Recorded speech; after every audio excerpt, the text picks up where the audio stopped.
let's go ahead and jump right into what we're here to talk about today, which is budgets and building budgets that scale, specifically through Brex, since that is what Yasmin has a lot of experience in. And I'm a customer success manager at Brex and have been helping Yasmin and her team set up a system in Brex that really works for them and helps their company to grow. And we're going to continue this conversation live with you today is really our goal. So let's jump right in. We're going to start by introducing ourselves a little bit more in depth. So like I said, I'm Melissa, customer success manager at Brex. I work really closely with customers like Yasmin, like companies such as Made by Nacho, and helping them to really utilize Brex in a way that's most helpful for them. So we're going to dive into all of that today. But before we do, I'm going to pass it off to Yasmin to introduce herself. Thank you, Melissa. My name is Yasmin Siddiqui. I am the Senior VP of Finance at Made by Nacho. Made by Nacho is a crafted cat company. It is founded by chef and restaurateur Bobby Flay, and he named it for his Maine Coon cat, Nacho. We have been in business for just about 3 years, and we are in the premium cat food space. Located in New York, but as probably many of you are, we're sort of a remote workforce at the moment and potentially moving into a space next year. We'll see.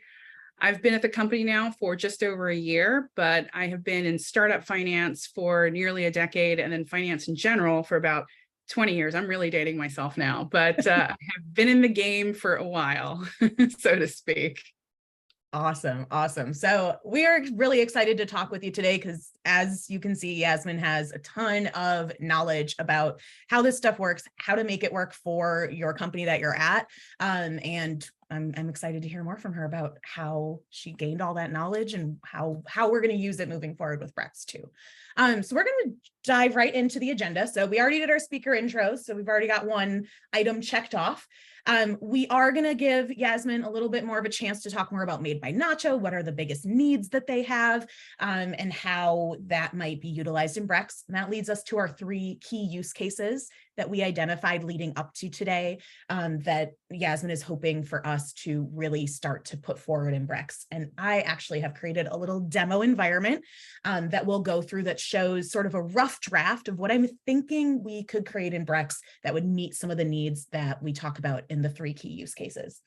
And then we'll leave some time at the end for Q&As as well. So there is a Q&A function on Zoom. Please feel free to put any questions into that Q&A box. When we get to that point, I'll open it up and we'll dive through some of those questions. We also have some team members from Brex sort of sitting by in the chat. So feel free if you have any technical issues or questions there too as we go through. You can also feel free to throw things into the chat if you need as well. But if you really want Yasmin and I to give our opinion on something, Q&A is going to be the best spot for that. All right, well, let's dive on in. Yasmin, tell us more about Made by Nacho. Sure. So as I mentioned, this is Bobby Flay's company. He founded it about 3 years ago, a little over 3 years ago during the pandemic. I think he was trying to work on some formulations for his cats. Cats are notoriously finicky and picky eaters. And I think he wanted to use some of the flavors that he's known for his human food and sort of have that flow into the kinds of things that he was already feeding his cats and what he thought other cats might like. So with that, he partnered with a co-founder, Ellie Truesdell. She is very widely experienced in CPG and comes from Whole Foods. So it was a good partnership to get the brand sort of up and running and start to test it out to see where we could get traction.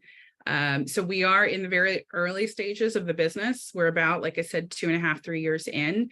As all startups do, we had our seed funding and then we got our Series A raise last year. So that allowed us to help sort of expand the business a little bit more. We initially, right out of the gates, once we got into market, we went right into a national retailer. So we were immediately in PetSmart. Then we expanded into Petco and Chewy. So we are available on Chewy online. We also expanded our online presence in e-commerce. So you can order direct through our website or through our storefront on Amazon. And then as we continue to grow like general brand awareness, we're looking to kind of build out our field sales team because we're also expanding in the independent pet space as well. So there is a growth story there. There's a lot of work to do to get that growth into place. And, you know, why we sort of are pushing through this particular category in pet and CPG is because there have been numerous sort of analyst predictions for the next decade that pet not only is going to continue to grow in huge ways, but specifically cat category within pet. And those of us who have dogs probably know this, right? That everything is catered towards dogs in the pet space. There's like a plethora of options, lots of kinds of things. That same type of energy isn't really there for cats. So it's a huge opportunity. And I think you're going to start to see like cat, I hesitate to call ownership of pets anymore, but for lack of a better term, I'll say that. As you have more and more families having cats as, you know, joining their family effectively. So there's going to be a greater desire for more premium cat foods and cat products. And we are there to really serve that space in particular. We don't expect to expand into dog. We're going to stay with cat. And again, that is because it is very closely tied to Bobby and his story. He grew up with cats. He didn't have any siblings. So he likes to say that his cats were his siblings, and he has a very, you know, near and dear place in his heart for them. And this is where like the genesis of the story of this business really comes from. So it's very different than, let's say, a celebrity putting a name on a brand. This is very much his sort of love letter to his cat, Nacho.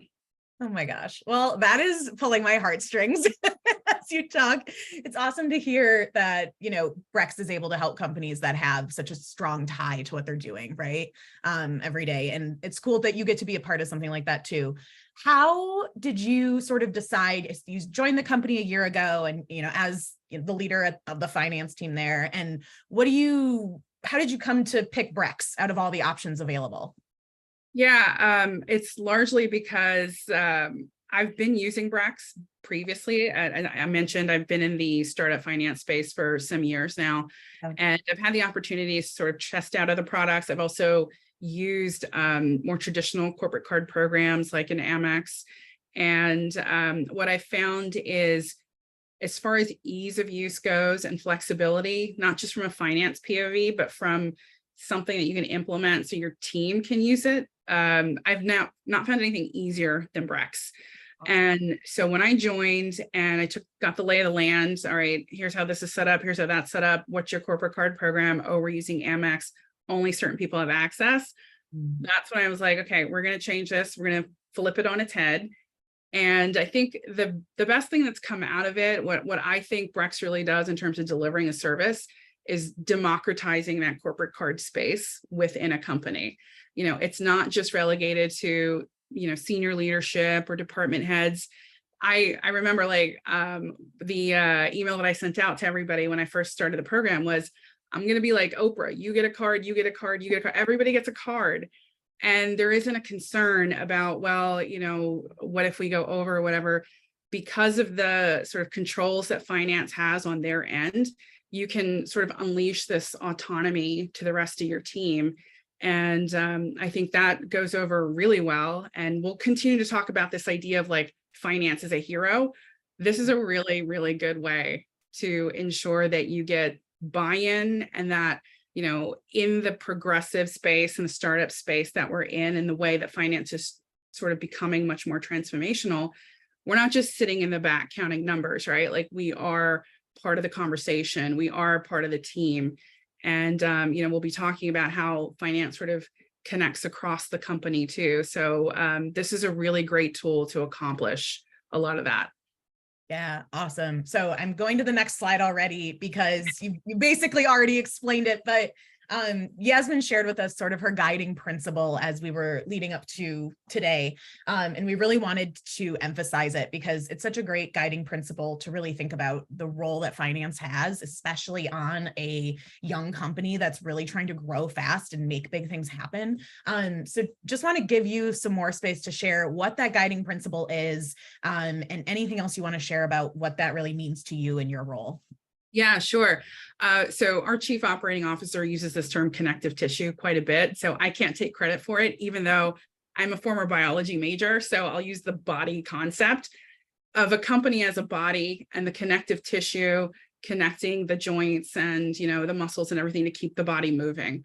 What I've started to find in my experience with finance in the startup world is finance is that connective tissue.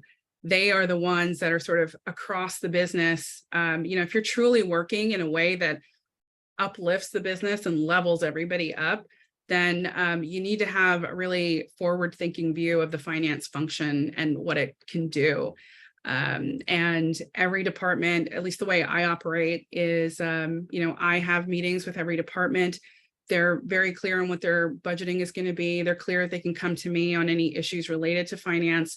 And, ultimately the underpinning of that is relationship building. And I think that's what we really want to get to here is, again, I tend to not look at finance anymore as bean counters in the background. It's, you're front and center really. Yes, there's transactional work that we need to do. Brex helps accomplish some of that as well. And I think we'll get into that in the use case later. But it really is about leveling up the relationships across the company, being there as a support function and, being a hero for your team. People are really used to finance people saying no to everything. Guess what? You can say yes.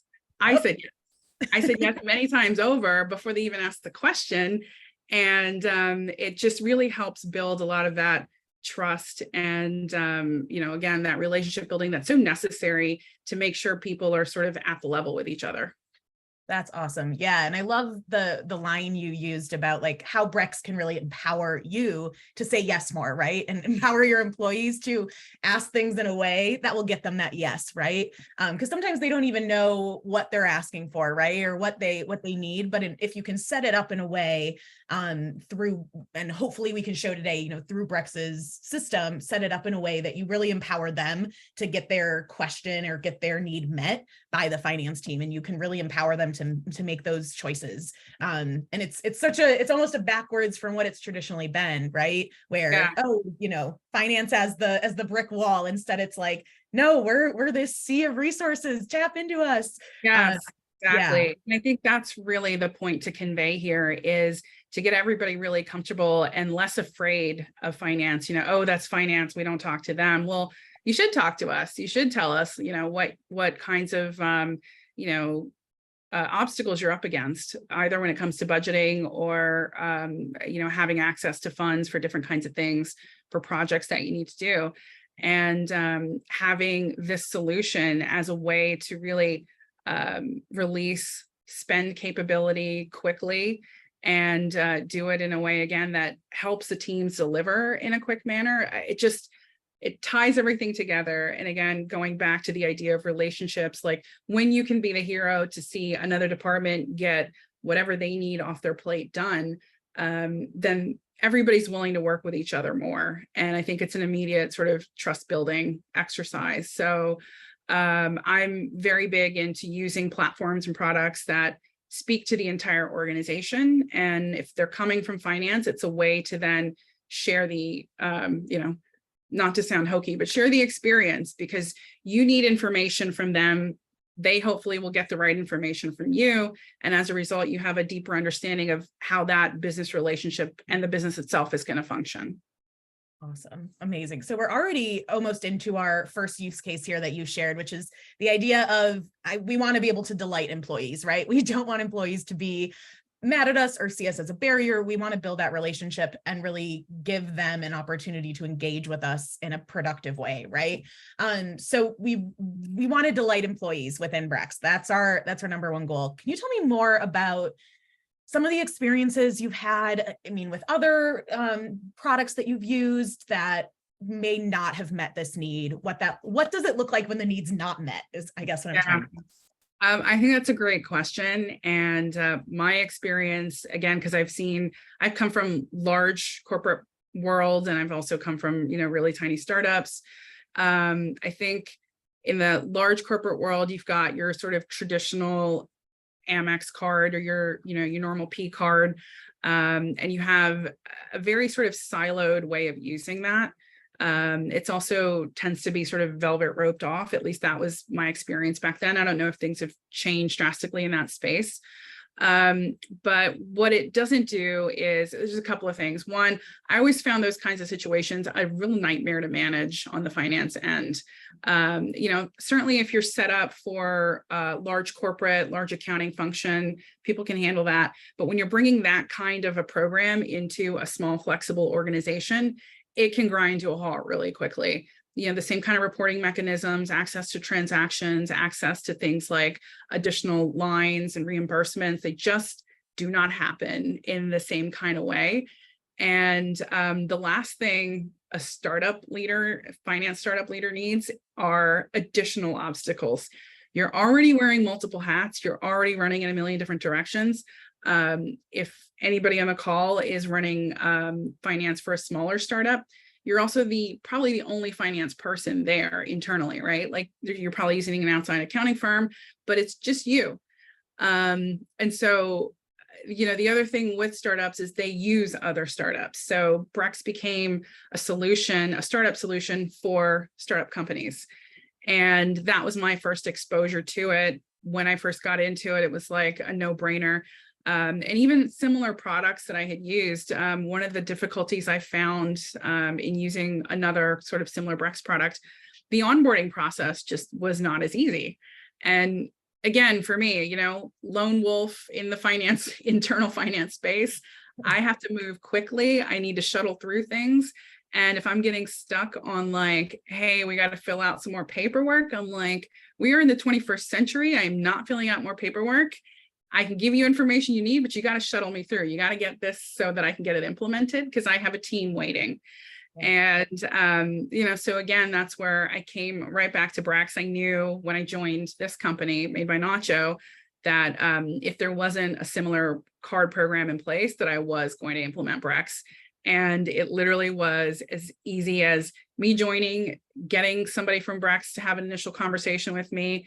And then I think a week and a half later, we had the program open. We had like a limit, we had all of our senior leadership. And then as we planned the rollout, it took like maybe another month till we figured out, how we wanted to organize it all. But we got through it really, really quickly. And then after the implementation, it was people that used it for the first time were just comparing to their experience with other cards. And we're just like, wait, I can go into the dashboard and do the reimbursement myself, or I can put in for mileage, or I can, ask for a reimbursement, or put one in for the company, lots of different ways to do the different things that they need to, that they don't feel hogtied and have to continuously reach out to finance to say, how do I do this? How do I do that?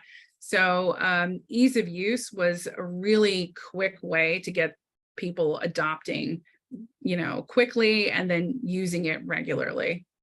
Amazing. Yeah. So the two big things I'm hearing from you in this conversation on delighting employees is really how fast you were able to onboard and get people cards into their hands, and also how fast your employees were able to start using those cards, right? Like, oh, I can just go in and ask for reimbursements. You've already, set me up for success. I don't have to, go through all these other steps to start using this. It's just there. So yeah, that's amazing.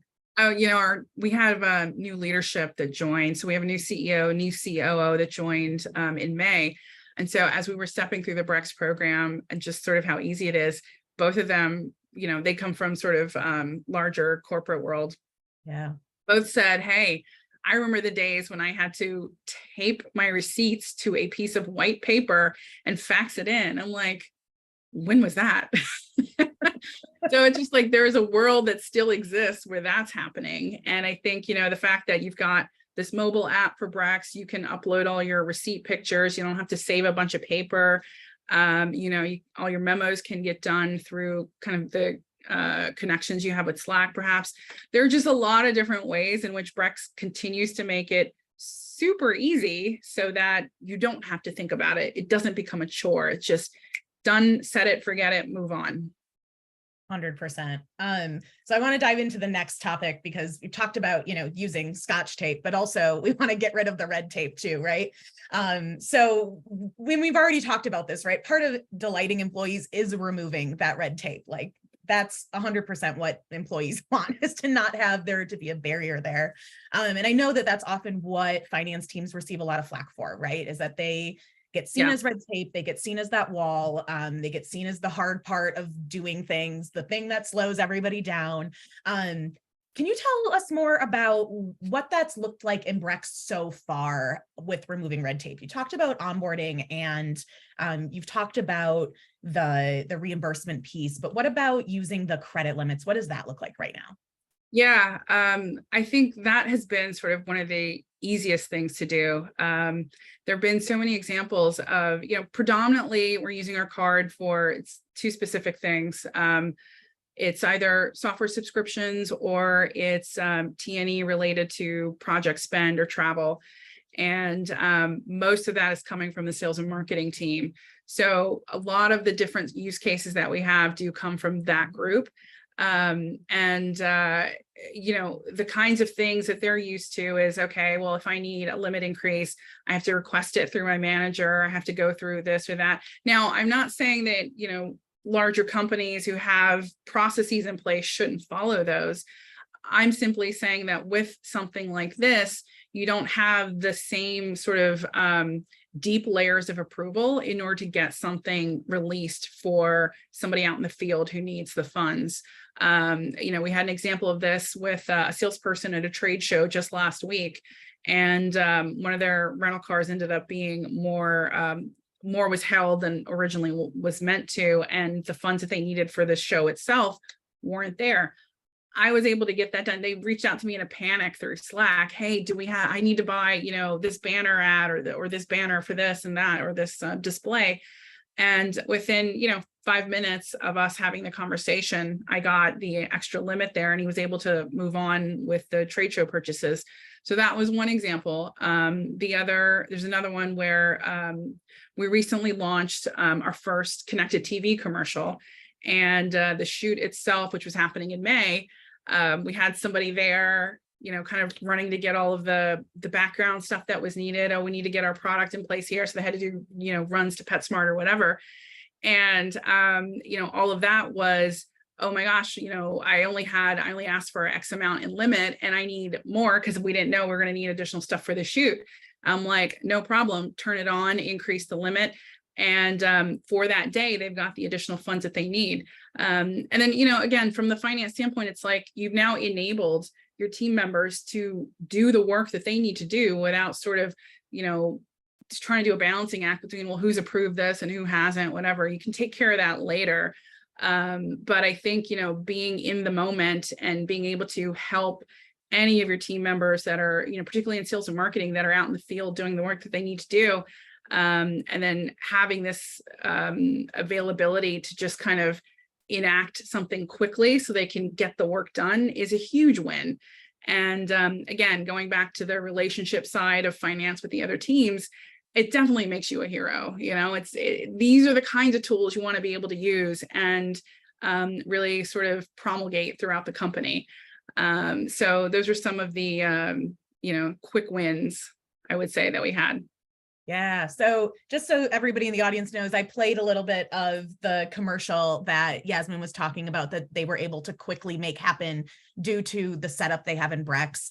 And most of what my demo is going to be later is also showing everyone, including Yasmin, what it could look like as we start to use some of Brex's more advanced capabilities to really start to scale this quick response that Yasmin's been able to create between the rest of the company and the finance team.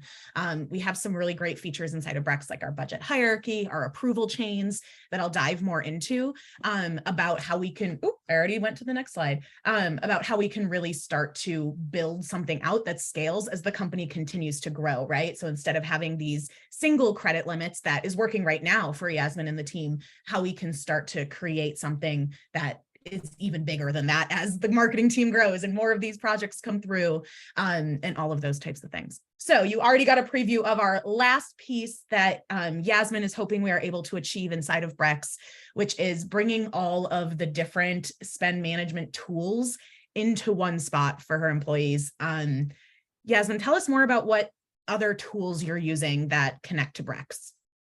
Yeah, I think the biggest one is Slack, right? Between having the mobile app, which again, those in the field need, you've got the virtual wallet capability with the card there, so you don't need necessarily the physical card on you if you don't have it.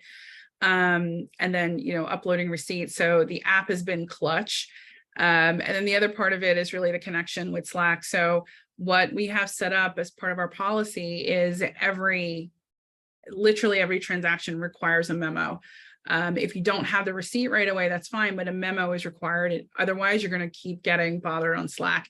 I did that intentionally because I need to make sure that, from an accounting standpoint, that we are accounting for everything properly.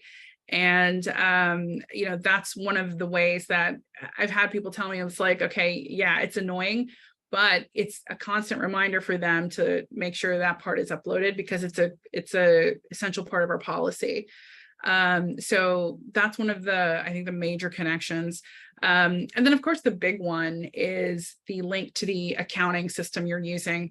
We're a small company, so we're using QuickBooks. That's probably a pretty common GL system to use. And the thing that was really great for me was there's already sort of a mapping in place so that the tie back to the ledger was pretty easy. Once you identify the categories of your spend, you link it back to your main P&L line items. And it was literally as easy as that. From that point on, the system recognized the transactions as they came in and then labeled them immediately. So now, instead of trying to sift through and figure out, all right, what was this supposed to hit or where was this supposed to go, which we had to do previously with our Amex transactions. I do a quick review of the expense report from Brex, for our month end. And there might be one or two that are maybe misplaced, but when you're talking about a long list of transactions, it's really helpful to know that most of those are coded correctly and that your accounting team doesn't have to spend a ton of time, particularly when you're outsourcing and paying for that accounting team. Yep. Those hours matter.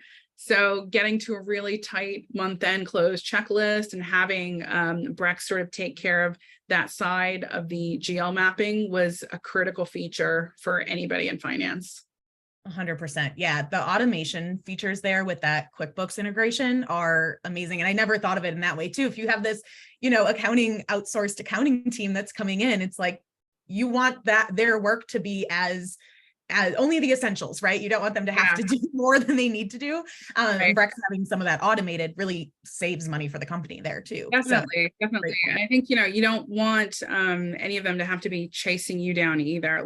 I don't want to be spending my time reviewing single transactions in a long list. So the fact that I know that, I follow the 80-20 rule, if the majority of it is, done, particularly when it comes to the major expenses, then, we can get through the rest pretty quickly.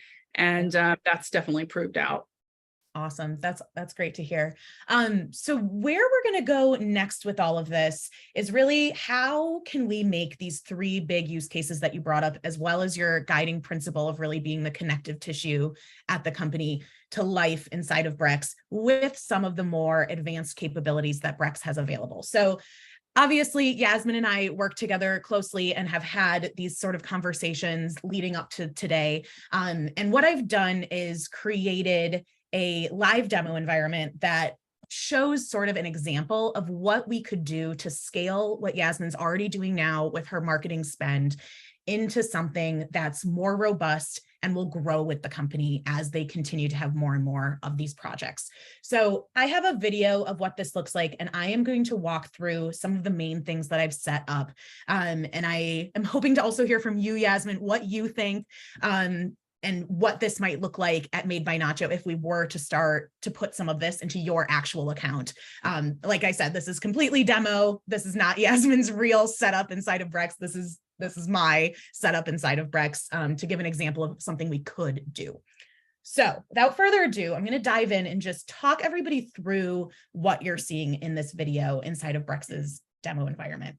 And remember, these are our advanced capabilities inside of Brex with our Brex Plus version that Yasmin and the Made by Nacho team is using. So you're on our budgets page right now. And the first thing that I want to highlight are the budget templates. And the budget templates inside of Brex are really our foundation for spend management. So as a person that is leading the finance team, you really get to create inside of Brex exactly what types of spend you think your company is going to make, and set up expense policies, organization of those expense policies, approval flows for different types of spend. And with templates, you can actually decide who at the company is going to be able to see any of these different templates. So when your employees say like, hey, I suddenly need marketing spend now, they can go in and actually just see if you've designated that it's only for marketing spend, just the marketing project request template. And like we were talking about before, this is really nice because it tells the employees how to ask you for things, right? They don't have to know all of these little details that you want as the person who's running the finance team, right? They don't have to know like, oh, Yasmin wants us to have a direct manager approve this first and then this. All they need to do is know how to go into Brex, request a budget, click on the budget template, and you can see as the video is growing and scrolling through all the different things that Yasmin can automatically have set up. And all they need to do is click a button. So that's the budget templates. And what it's going to show next is where the employees go to request a budget. So an employee will get a card, they will get a login to Brex, and they'll be able to go to the wallet page and click that request budget button. Once they go in there, they'll be able to choose what template they want to use. And you as the admin get to decide what templates they can see. So here they have the marketing project requests. They can review the policy if they want. And right away, they can put in less than 2 minutes exactly what they need from you. So the name, the purpose, the amount, the start date, the expiration, recurrence, and then they can decide budget owners and budget members. I'm going to pause here just to explain this. Budget members are people who can spend on the budget, and budget owners are people who control the budget. So they're able to create what we call nested budgets, which is that budget hierarchy that we've been talking about before. They can decide if they want smaller budgets underneath that. So if you have somebody that's, managing a marketing team that's going to be putting together this commercial, they might say, hey, Yasmin, we need however much money, $10,000 for this commercial. And then they can decide, okay, hey, I'm going to give $5,000 to this person, $2,000 to this person, whatever is needed, right? So they can decide some of those things if they're an owner. So they put all this information in and I'm going to jump forward just a little bit. We'll put in the request to you. And here they can review it. They'll say send budget request. And then what will happen once they send that request in is it goes straight to the inbox.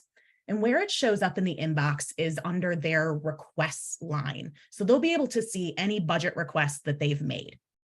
From there, if you are either their direct manager or the admin, it will show up for you in the company section. So you'll be able to see any budget limit requests that you've received. So here you can see there is somebody named Sophie at the company who requested a new product ad campaign budget. And here is the information that you see as the admin when they put in that request.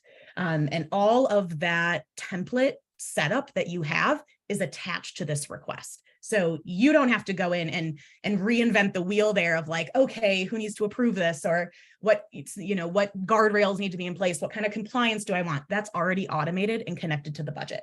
You can make comments to your employees. So if you're like, hey, Sophie, I'm going to need you to really break down what this budget is that you want, you can comment and talk directly to Sophie. You can also designate the parent budget. And this is where I'm going to start to go into what that hierarchy looks like. But requesting the parent budget here is where you can decide, how do I want this new budget request that my employee is making to fit into my overall strategic plan for the company's finance setup? And we didn't talk about it too much on this call, but I know it's important for Yasmin as her company is starting to create what their strategic plan really is going to be financially, and how we want to make that look inside of Brex. So that's really important as you're starting as the finance person to put things into context for the company. So the employee makes that budget request, and then you as the finance leader can see here your actual budget hierarchy. So I'm going to pause here again. You can see this is a demo environment. So there's a few different types of spend here, but the one I really want to highlight for Yasmin and her team is this marketing department spend. So I created this top level budget, is what we call it. That's just called marketing department. And I've given, in my fake environment, $50,000 to the marketing department. Nobody can see this budget except for the one budget owner, which is usually the admin, right? So in Yasmin's case, maybe she creates a marketing department budget. She gives them however much she is hoping to give to the marketing department for the year or whatever for that specific budget. Then underneath that, Yasmin can create these different nested budgets. So one of the nested budgets is that marketing projects budget that we created. So anytime anybody requests a budget, it falls under marketing projects, which in this case has been designated $20,000. There aren't any other budgets that are here, but there's $30,000 more strategically that could be spent on marketing department budgets, right? So maybe there's software spend that is $10,000 per year that lives under there as well. Or maybe there's a different, travel for specifically the marketing department lives under here and it's $10,000. And this really helps the leadership team to know exactly how these little spend requests fit into that entire strategic plan. And Yasmin can really start to see at the end of the year, like, oh, I got a lot of requests for marketing spend and it was over 50K. And that gives her good information all in one place inside of Brex. So this is really important here. And then any requested budgets would live underneath that marketing project. So I can see, okay, the $10,000 that was requested for the commercial shoot fits under the $20,000 that I've designated for marketing projects. And this helps for reporting, things like that at the end of the year, as Yasmin has to go back and say how everything has been spent and where for the company. So those are some of the big ideas I have for how we could sort of take this to the next level for you. Any thoughts on this setup, Yasmin, at this time? Yeah, I think what I really like about sort of this evolution of Brex into a budgeting tool is, we're about to kick off our 2024 planning for the company in a couple of weeks. And it's really going to give me an opportunity to look at where some of the carve out for the credit card will become part of the overall budget. We haven't done that. We've been managing a lot of this credit card spend sort of on paper, but being able to do it within the tool, I think will really help everybody see, okay, wow, I am at the limit for this month, or, we're over budget going into the balance of the year, what have you. And so I'm really excited about getting that to be the next level of, sort of Brex overview and Brex work that the team can do together.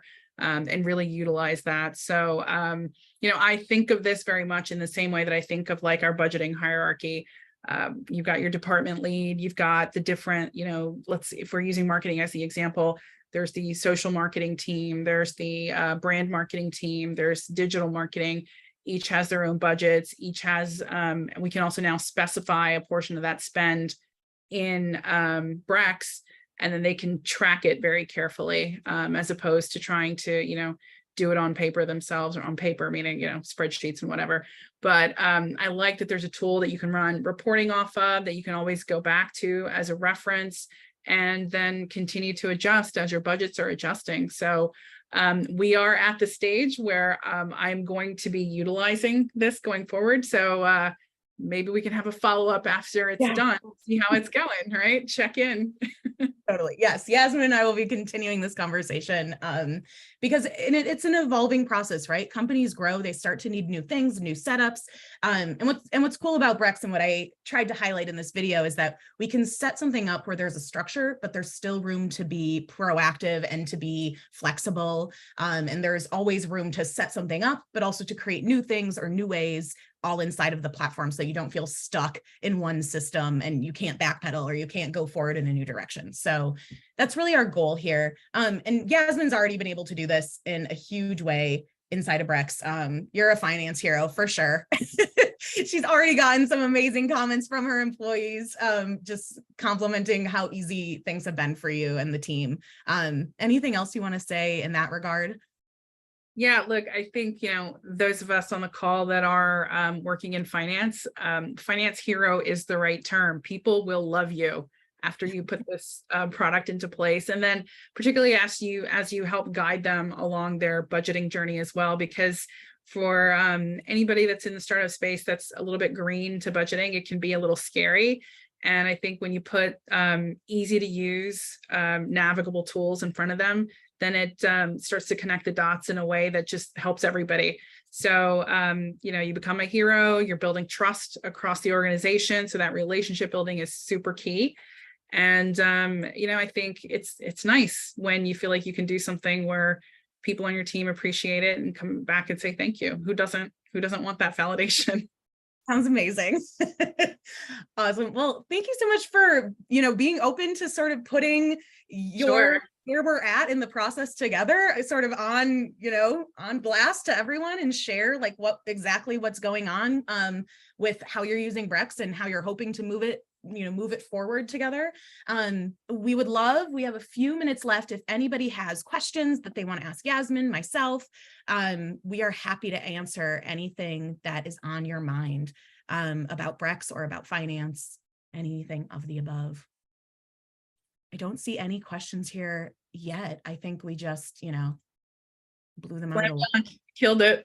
No questions. No questions. We answered it all.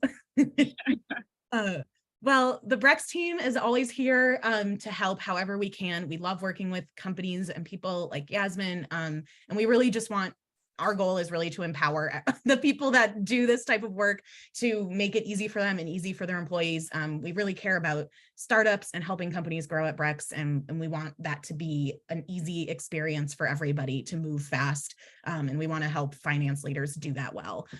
So we're here to help however we can. And thanks for coming. Thanks, everyone. Thanks for having me. All right. Yeah, of course. And we will talk soon, you and I. Thank Awesome. you. Bye-bye. Yeah.